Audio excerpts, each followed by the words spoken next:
Assalamualaikum warahmatullahi wabarakatuh. Kami dari kelompok 8 Teori Akuntansi 2020B akan mempresentasikan manfaat informasi akuntansi dan pengungkapan untuk investor, kreditur, dan stakeholder.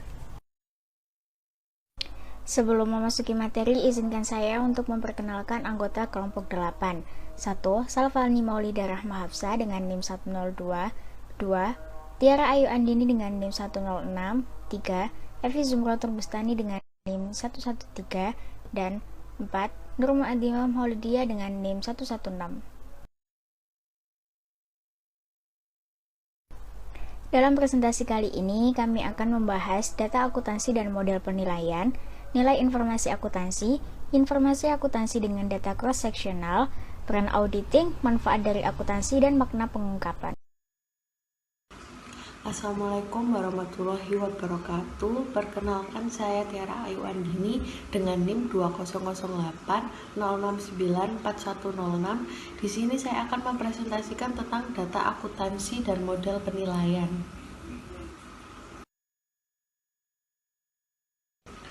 Model penilaian milik Gordon merupakan suatu langkah awal yang berguna dalam memahami hubungan antara data akuntansi dengan nilai perusahaan. Model dividen ini menyatakan bahwa nilai perusahaan untuk para pemegang saham adalah nilai sekarang dari dividen yang diharapkan di masa depan yang akan diterima oleh para pemilik saham. Kesimpulannya, laba akuntansi saat ini dapat digunakan untuk memprediksi laba di masa depan. Maka dari itu, informasi laba periode berjalan merupakan data yang informatif, karena dinilai mampu memprediksi laba dan dividen di masa depan. Berbeda dengan Gordon, Miller, dan Modigliani, justru mengatakan bahwa kebijakan dividen tidak relevan untuk penilaian perusahaan. FASB juga mengadopsi secara implisit model penilaian arus kas. Dalam SFAC 1, peran laporan keuangan ditandai dengan tujuan investor, kreditur, dan pihak lainnya dalam menaksir jumlah, waktu, dan ketidakpastian prospektif arus kas bersih perusahaan. FASB kemudian menyatakan bahwa sistem akuntansi berbasis aktual lebih bermanfaat dibandingkan dengan sistem berbasis kas karena dapat membantu dalam menentukan nilai perusahaan. Lalu yang selanjutnya, nilai informasi akuntansi. Pada era seperti ini, informasi akuntansi harus mampu membuat perbedaan dalam sebuah keputusan. Jika tidak bisa mempengaruhi keputusan, maka informasi tersebut dikatakan tidak relevan terhadap keputusan yang diambil. Informasi yang relevan akan membantu pemakai membuat prediksi tentang hasil akhirnya. Masa kini, masa depan, yaitu memiliki nilai prediktif. Informasi yang relevan juga membantu pemakai menjustifikasi atau mengoreksi ekspektasi atau harapan masa lalu, yaitu memiliki nilai umpan balik. Agar relevan, informasi juga harus tersedia kepada pengambil keputusan sebelum informasi tersebut kehilangan kapasitas untuk mempengaruhi keputusan yang diambil. Keiso 2002. Yang selanjutnya ada definisi value relevance.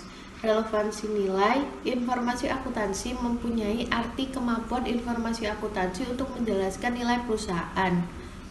Penelitian mengenai relevansi akuntansi ini menjadi penting karena terdapat klaim yang menyatakan bahwa laporan keuangan berbasis cost historis telah kehilangan sebagian besar relevansinya bagi investor yang diakibatkan oleh perusahaan besar-besaran dalam perekonomian, yaitu dari perekonomian industrial ke perekonomian berteknologi tinggi dan berorientasi jasa.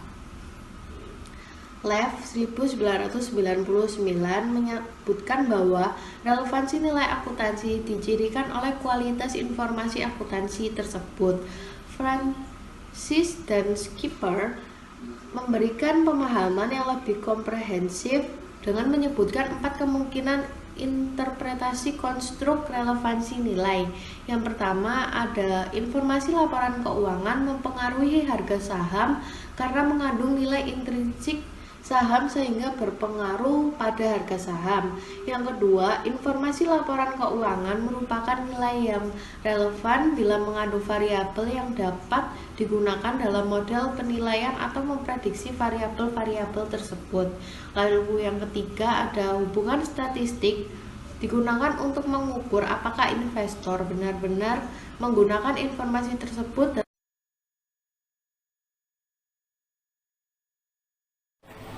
Perkenalkan, saya Evi Zimratul Bustani, NIM 113. Di sini saya akan mempresentasikan informasi akuntansi dengan data cross-sectional.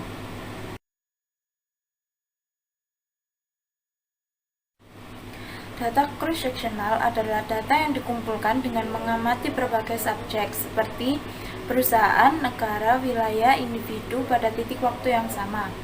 Data cross-sectional dianalisis dengan membandingkan perbedaan dalam subjek. Analisis cross-section adalah teknik analisis untuk memperbandingkan data laporan keuangan suatu perusahaan dengan perusahaan atau individu yang sejenis dalam suatu periode tertentu.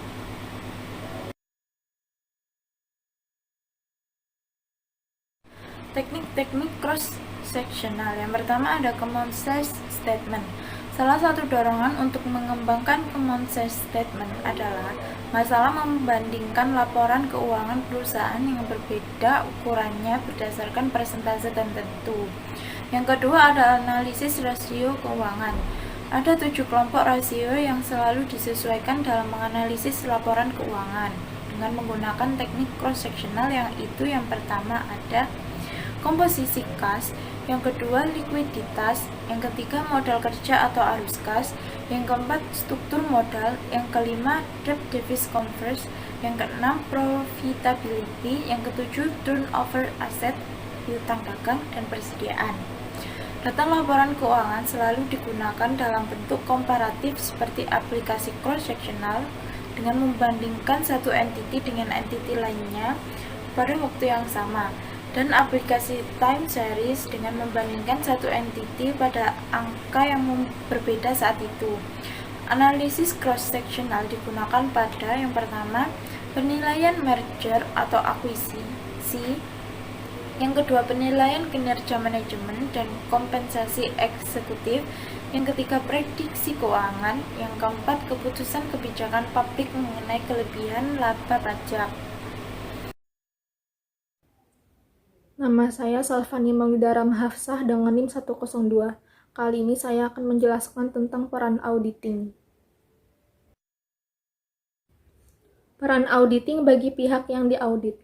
Salah satu peranan audit yakni untuk membantu perusahaan sebagai pihak yang diaudit dalam meningkatkan kredibilitas pelaporan keuangannya agar laporan tersebut dapat dipercaya oleh kepentingan pihak luar entitas, seperti pemegang saham, kreditor, pemerintah, dan lain sebagainya. Audit juga dapat mencegah fraud serta memberikan dasar yang dapat lebih dipercaya untuk penyiapan surat pemberitahuan pajak yang akan diserahkan kepada pemerintah. Selain itu, hal ini dapat membuka pintu bagi masuknya sumber pembiayaan dari luar bagi perusahaan yang diaudit, sekaligus menyingkap kesalahan dan penyimpangan dalam catatan keuangan yang pernah terjadi. Peran auditing bagi anggota lain dalam dunia usaha. Anggota lain yang dimaksud dalam hal ini yakni seperti kreditur atau karyawan pada perusahaan itu sendiri. Peranan audit bagi mereka yakni untuk memberikan dasar yang lebih meyakinkan dalam mengambil keputusan pemberian kredit. Manfaat lainnya yaitu dapat memberikan dasar yang lebih meyakinkan kepada perusahaan asuransi untuk menyelesaikan klaim atas kerugian yang diasuransikan. Sebagai dasar untuk para investor dan calon investor untuk menilai prestasi investasi dan kepengurusan manajemen. Sebagai dasar kepada serikat buruh dan pihak yang diaudit untuk menyelesaikan sengketa mengenai upah dan tunjangan secara objektif.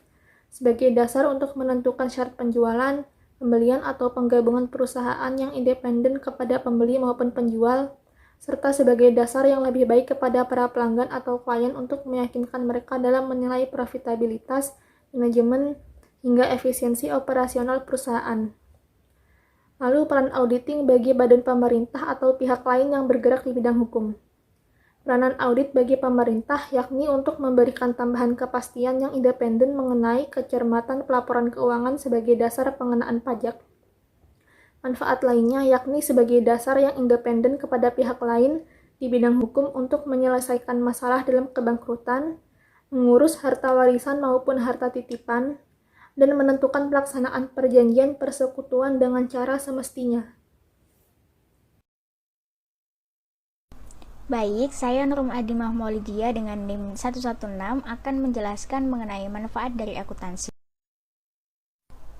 Secara umum, kegunaan informasi akuntansi adalah yang pertama, mendapat informasi keuangan sebagai dasar untuk mengambil keputusan yang tepat. Kedua, untuk mempertanggungjawabkan manajemen kepada pemilik perusahaan. Ketiga, untuk pengendalian perusahaan. Keempat, sebagai bahan menyusun perencanaan kegiatan perusahaan. Dan yang kelima, mengetahui perkembangan perusahaan dari tahun ke tahun. Manfaat informasi akuntansi untuk investor, yakni menyediakan data yang berguna untuk investor buat pengambilan keputusan yang rasional atas investasi yang dilakukan. Yang kedua, menyediakan data tentang sumber daya murah perusahaan, klaim terhadap sumber daya tersebut dan pengaruh dari transaksi serta kejadian yang mempengaruhi pergantian terhadap sumber daya serta klaim pada sumber daya tersebut. Yang ketiga, menyediakan data yang berguna untuk investor dalam memperkirakan jumlah dan di saat ketidakpastian dalam penerimaan kas di masa depan dari dividen, bunga, serta hasil dari penjualan, pelunasan, serta jatuh tempo sekuritas atau pinjaman. Selanjutnya, manfaat informasi akuntansi untuk kreditor. Di sini perlu kita ketahui, kreditor adalah orang atau badan yang memberikan pinjaman berupa uang atau barang kepada perusahaan. Bagi para kreditor dan calon kreditor, laporan keuangan berfungsi sebagai bahan pertimbangan serta keputusan dalam pemberian kredit. Dari hasil analisis laporan keuangan dapat diketahui apakah perusahaan yang akan diberi pinjaman dapat mengembalikan pinjaman pada saat jatuh tempo atau tidak.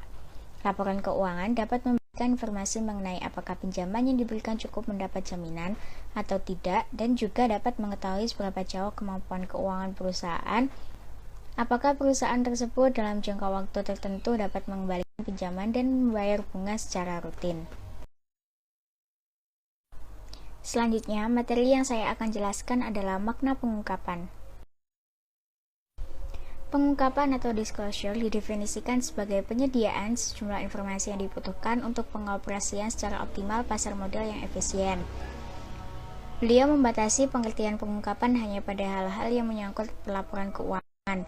Dalam interpretasi yang lebih luas, pengungkapan terkait dengan informasi yang terdapat dalam laporan keuangan maupun informasi tambahan yang terdiri dari catatan kaki, informasi tentang kejadian setelah tanggal pelaporan, analisis manajemen tentang operasi perusahaan di mana yang mendatang, perakiraan keuangan dan operasi. Pengungkapan menyangkut yang pertama, untuk siapa informasi diungkapkan. Kerangka konseptual telah menetapkan bahwa investor dan kreditor merupakan pihak yang dituju oleh pelaporan keuangan sehingga pengungkapan ditujukan terutama untuk mereka. Yang kedua, tujuan pengungkapan. Menyajikan informasi yang dipandang perlu untuk mencapai tujuan pelaporan keuangan dan untuk melayani berbagai pihak yang mempunyai kepentingan berbeda-beda. Yang ketiga, keluasan dan kerincian pengungkapan. Pengungkapan yang memadai menyeratkan jumlah pengungkapan minimum yang harus dipenuhi sesuai dengan tujuan pembuatan laporan keuangan yang tidak menyesatkan untuk pengambilan keputusan yang diarahkan. Pengungkapan yang wajar menyeratkan suatu tujuan etika, yaitu memberikan perlakuan sama kepada semua calon pembaca. Sedangkan pengungkapan lengkap menyeratkan penyajian seluruh informasi secara relevan. Yang keempat, cara dan waktu mengungkapkan informasi. Penyampaian informasi selain disampaikan melalui laporan keuangan dapat juga disampaikan melalui media lain dalam bentuk finansial maupun non-finansial. Informasi yang bersifat finansial dapat mengambil bentuk laporan tahunan, prospektus, laporan analisis, dan sejenisnya. Sedangkan yang bersifat non-finansial antara lain jumpa pers tentang produk baru, rencana perluasan, rencana peningkatan kesejahteraan karyawan, dan sebagainya. Yang kelima, peraturan pengungkapan. Peraturan mengenai pengungkapan informasi dalam pelaporan keuangan tahunan di Indonesia dikeluarkan oleh pemerintah melalui Keputusan Ketua BPPAM dan LK Nomor Keputusan 134/BL 1/2006, Peraturan Bapepam Nomor 10K6. Alasan perlunya regulasi pengungkapan adalah penyalahgunaan, eksternalitas, asimetris informasi, dan keengganan manajemen. Yang keenam, luas pengungkapan. Berdasarkan hasil riset American Institute Certified Public Accounting tahun 1991, mereka merekomendasikan agar perusahaan menyediakan sejumlah pengungkapan tambahan yang meliputi informasi segmen, data non-keuangan, dan informasi forward looking. Yang ketujuh, kelompok pengungkapan. Informasi yang diungkapkan dalam laporan tahunan emiten dapat dikelompokkan menjadi dua, yaitu pengungkapan wajib atau mandatory disclosure dan pengungkapan sukarela atau voluntary disclosure. Pengungkapan wajib adalah informasi yang harus diungkapkan oleh emiten yang diatur oleh peraturan pasar modal suatu negara. Pengungkapan sukarela yaitu penyampaian informasi yang diberikan secara sukarela oleh perusahaan di luar pengungkapan wajib. Sekian presentasi dari kelompok kami. Mohon maaf apabila ada salah kata dalam penyampaian materi. Terima kasih atas perhatiannya. Wassalamualaikum warahmatullahi wabarakatuh.